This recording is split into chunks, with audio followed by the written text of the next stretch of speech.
지난주 금요일 뉴욕 증시에서는 이 트럼프가 상호 관세를 부과하겠다라는 그런 발언 속에 시장이 다시 한번 뒤흔들리는 모습이 나타났습니다.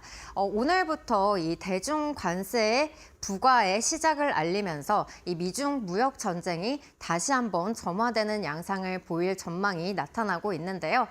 이 트럼프가 관세를 부과해서 또 이 세수 조치로 활용할 경우에는 보편 관세 부과 가능성이 더 높아질 것이다라는 전망들도 함께 나오고 있습니다.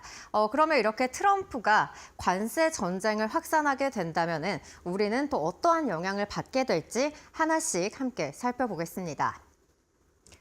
네, 트럼프가 이 다수 국가에 상호 관세를 부과할 것이다라는 발언을 내놓으면서 이 관세 조치가 전 세계로 확장될 것이다라는 그러한 우려감들이 나오고 있는데요.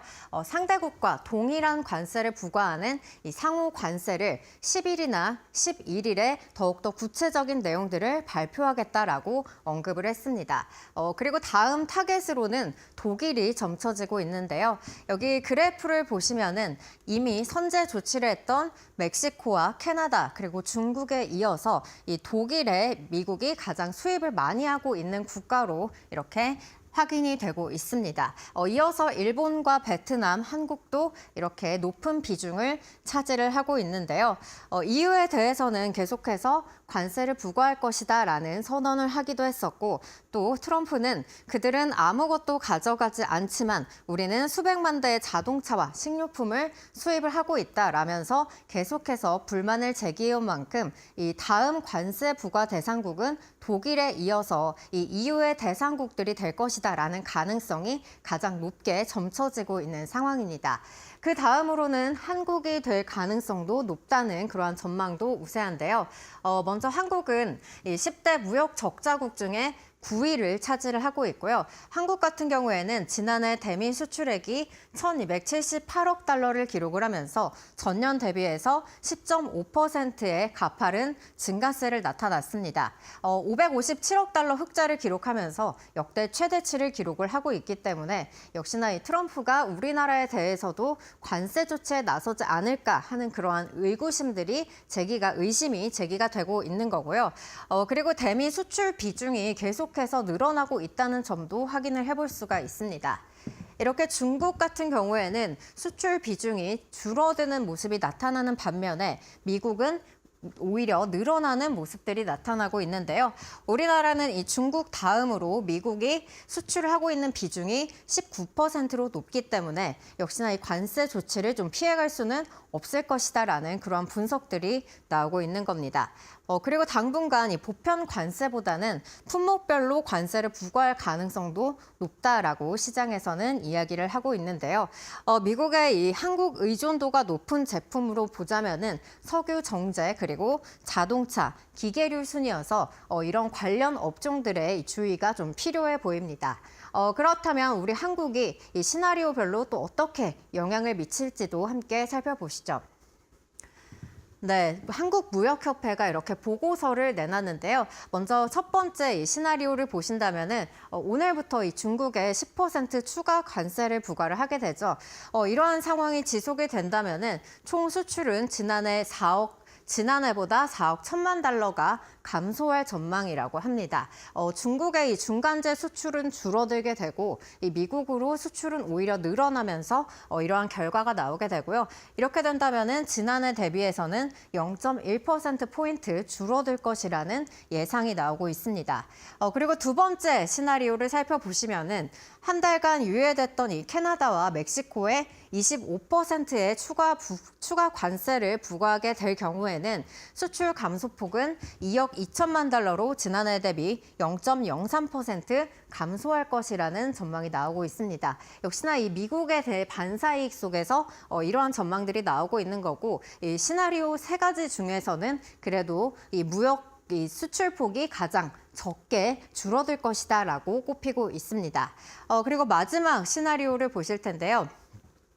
이렇게 시나리오 2번에 더해서 마지막으로 이 보편 관세까지 추가가 되게 된다면은 한국의 수출액이 약 14조 원 가량 줄어들 것이다라고 전망이 되고 있습니다. 가장 막대하게 좀 악영향을 끼칠 것이다라는 그러한 우려감들이 나오고 있는데요. 멕시코와 캐나다 그리고 중국까지 이렇게 수출에 좀 영향을 받을 걸로 이렇게 분석이 되고 있습니다. 그럼 다음 장 통해서 또 이야기 살펴보시죠. 네, 수출뿐만이 아니라 또 우리가 고민해봐야 될 부분은 환율을 꼽아볼 수가 있겠는데요. 달러가 이렇게 강세를 보인다는 것은 결국에는 타 국가들의 통화 가치는 하락을 한다라는 것을 의미해 볼 수가 있겠습니다.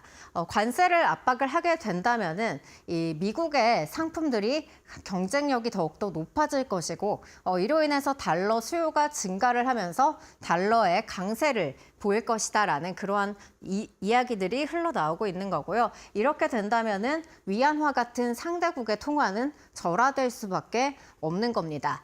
그래서 중국 같은 그러한 국가들에서는 이 달러에 밀려서 좀 경쟁력이 하락을 하기 때문에 가격을 낮춰서 이 수입품의 가격 매력도를 높이기 위해서 결국에는 이 위안화와 이렇게 절하를 해서 대응을 할 수밖에 없다. 그러한 이야기들이 나오고 있는 거고요. 우리나라도 마찬가지로 이런 원화 가치의 하락을 피해갈 수는 없다는 분석들이 나오고 있는 겁니다.